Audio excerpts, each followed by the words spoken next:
le savez, un employeur est obligé d'assurer votre sécurité et santé au travail, surtout au niveau physique. Mais à compter du 6 octobre 2025, les employeurs vont être obligés de s'assurer de vous protéger au niveau psychologique également.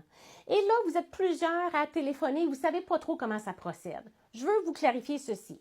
CNESST, Commission des normes, donc harcèlement psychologique, congédiement, pratique interdite, et de l'équité, s'assurer que lorsque vous travaillez, que vous ayez le même salaire que votre collègue pour un travail équivalent, et santé et sécurité au travail. Vous mélangez tout ça. Donc, si vous êtes victime effectivement d'un problème psychologique au travail, bien sûr, vous allez voir l'employeur, mais quand c'est le temps de réclamer, comment ça fonctionne? Vous êtes mélangé.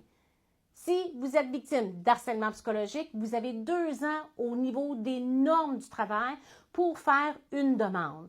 Mais si ça vous empêche de travailler, vous avez 6 mois pour le faire au département santé et sécurité du travail.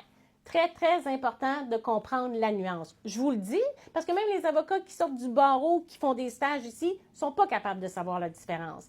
Donc, je me répète, à compter de bientôt, l'employeur va avoir une obligation supplémentaire de vous protéger au niveau psychologique. Et en plus, vous devez comprendre que si vous avez un problème, vous avez 2 endroits pour faire une réclamation.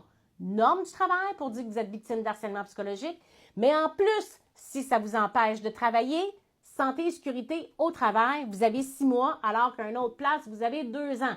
Donc, si vous vous retrouvez dans une situation similaire, s'il vous plaît, allez vous informer parce que sinon, votre réclamation pourrait être refusée pour une question de délai.